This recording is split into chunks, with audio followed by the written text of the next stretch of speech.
కృష్ణా జిల్లాలో మరో షాకింగ్ ఘటన వెలుగులోకి వచ్చింది. అవనిగడ్డ నియోజకవర్గంలోని మోపిదేవి జెడ్పీ పాఠశాలలో 9వ తరగతి చదువుతున్న ఓ విద్యార్థిని చితకబాదిన ఘటన ఆలస్యంగా వెలుగులోకి వచ్చింది.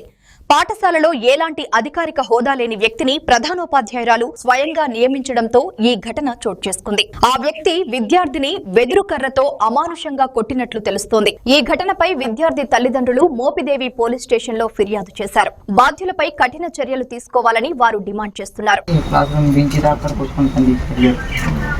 అడిగిన తర్వాత కొట్టమని బాగా కొట్టే ఫస్ట్ కొట్టమని చెప్పి దండం పెట్టాను. అయినా కూడా దండం తిరిగి కొట్టేసాడు. కొట్టేసి పాత్రలో తీసుకెళ్ళిపోయి నువ్వు వేసిన ఆశలు తెలియక ఇప్పుడు తాగేసి పడిపోతున్నావు. ఇంకో పిల్లలకి తీసాడు. నేననేది పిల్లల గురించి కాదు. ఒక అతను తాగి పడిపోయాడు అంటారు అక్కడే.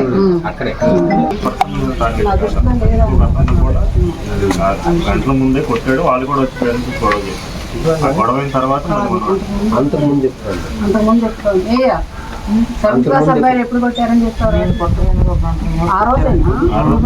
అంతకుముందు విషయం కాదు. ఆ రోజు పేరెంట్స్ వచ్చారన్నావు కదా.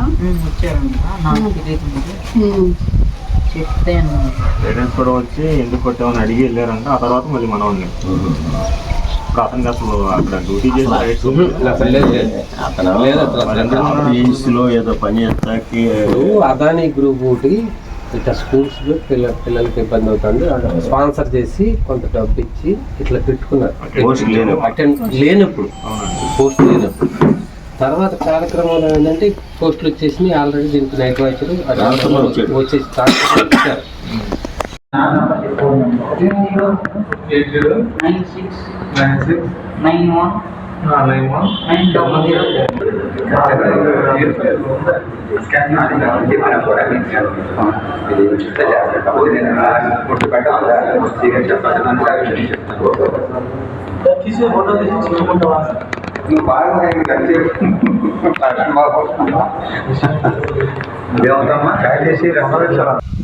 మోపుదేవి హై స్కూల్లో గత శనివారం ఒక అనధికారిక విధులు నిర్వహిస్తూ 9వ తరగతి చదువుతున్నటువంటి నాగ సంతోష్ అనేటువంటి విద్యార్థిపై విచక్షణ రహితంగా దాడి చేసిన ఘటనపై 3 రోజులు గడిచినా కూడా ఎటువంటి ఎఫ్ఐఆర్ కట్టకుండా అనేక ఒత్తిళ్ల మధ్య ఈ యొక్క దాడికి గురి కాబడిన విద్యార్థికి ఎవరు ఎలాంటి చూపించకపోవడంతో ఈ విషయం తెలుసుకున్నటువంటి కృష్ణా జిల్లా మాల మహానాడు తరఫున బాధిత కుటుంబాన్ని పరామర్శించడం జరిగింది.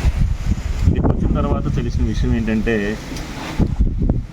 ఆ స్కూల్ ప్రిన్సిపల్ ఎవరైతే ఉన్నారో ఆవిడ అనధికారికంగా అతని పేరేంటమ్మా శ్రీధర్ అనేటువంటి ఒక వ్యక్తిని ఒక అటెండర్గా నియమించుకొని స్కూల్లో అనేక విషయాల్లో అతను జోక్యం చేసుకుని వ్యవహారం చేసే విధంగా అతనికి స్వేచ్ఛనిచ్చి ఆ స్వేచ్ఛ మితిమీరి అతను విద్యార్థులపై విచక్షణ రహితంగా దాడి చేసే పరిస్థితికి అతనికి అవకాశం ఇవ్వడం జరిగింది. ఆ యొక్క స్వేచ్ఛను అతిగా వినియోగిస్తూ ఒక విద్యార్థి సాయంత్రం పూట క్లాస్ అయిపోయిన వెంటనే ఇంటికి వెళ్తుంటే ఈ కుర్రాడిని దారి మధ్యలో ఆపి ఏంట్రా వెళ్తున్నావు, నీకు ఇంకా క్లాస్ అవ్వలేదని చెప్పి అటకాయించి 2 దెబ్బలు కొట్టడం జరిగింది.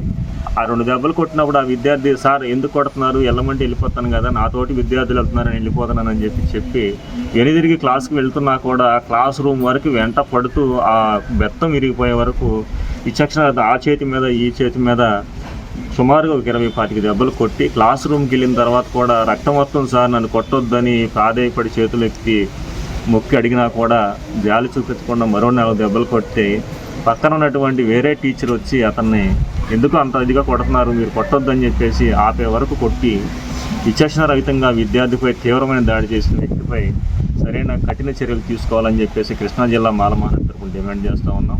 ఇటువంటి వ్యక్తుల్ని పెంచి పోషిస్తున్నటువంటి ప్రిన్సిపాల్ గారి మీద కూడా తగిన చర్యలు తీసుకోవాలి. ఆమెను విధుల నుంచి తొలగించి శాశ్వతంగా ఉద్యోగం నుంచి తొలగించాలని కూడా సదరు ఎంఈఓ గారిని జిల్లాధికారులను మేము కోరుతా ఉన్నాం.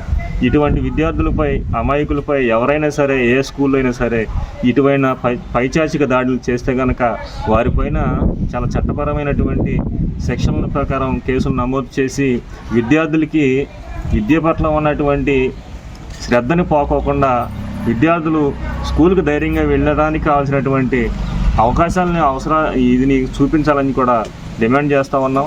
ఈ యొక్క ప్రిన్సిపల్ మీద కానీ అతని మీద కానీ తగిన చర్యలు తీసుకోకపోతే కృష్ణా జిల్లా మాల మహానాడు తరఫున ఆ యొక్క స్కూల్ ముందు ఆందోళన కూడా నిర్వహిస్తామని డిమాండ్ చేస్తూ ఉన్నాం. నమస్కారం అండి. నా పేరు సుధారాణి. మా ఊరు అన్నవరం గ్రామం అండి, మోపిదేవ మండలం, కృష్ణా జిల్లా. ఇక్కడ మోపిదేవ స్కూల్లో, జిల్లా పరిషత్ స్కూల్లో మా అబ్బాయి అండి నాగ సంతోష్, గుర్రం నాగ సంతోష్ ఇక్కడ చేర్పించానండి 9th క్లాసు. ఇక్కడ చేర్పించి పిల్లోడు 5-6 నెలలుగా అయింది సార్. ఈ సంవత్సరం చేర్పించాను.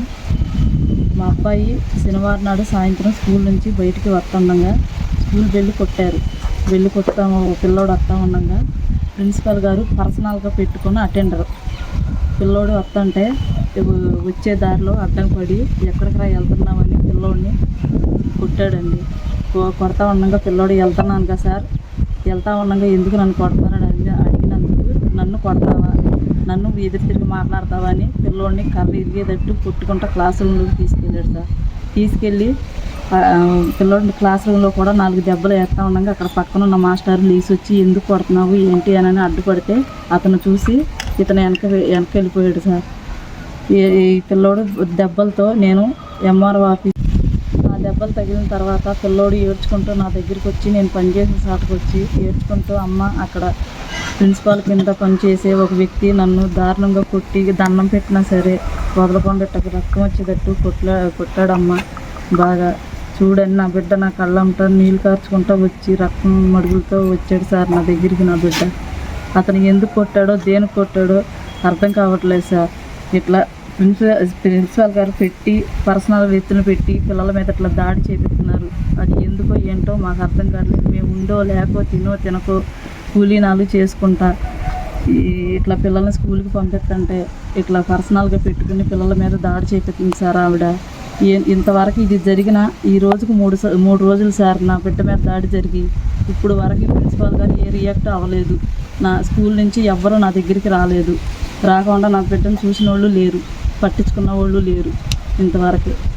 ఇట్లా ఏ బిడ్డకి జరగకోకుండా నా బిడ్డకి న్యాయం జరిగేలాగా అందరూ న్యాయం చేయండి. ఏం చేస్తారు? నా బిడ్డ రక్తం అడుగులతో ఉన్నాడు. 3 రోజులు ఫీవర్, 2 రోజుల నుంచి ఇంతవరకు లేగలేదు, ఎవరు రాలేదు. ప్రిన్సిపాల్ అనేవాళ్ళు వచ్చి సంజేసి చెప్పలేదు. కొట్టినోడు కూడా నా ముందుకు రాలేదు. ఎవరో కూడా మమ్మల్ని ఎవరో పట్టించుకోలేదు. ఇంతవరకు పోలీస్ స్టేషన్లో కంప్లైంట్ ఇచ్చామా? పోలీస్ స్టేషన్లో కంప్లైంట్ శనివారం నాడు సాయంత్రమే తీసుకెళ్ళి ఇచ్చాను సార్. వాళ్ళు కూడా ఏ రెస్పాండ్ అవ్వలేదు ఇంతవరకు.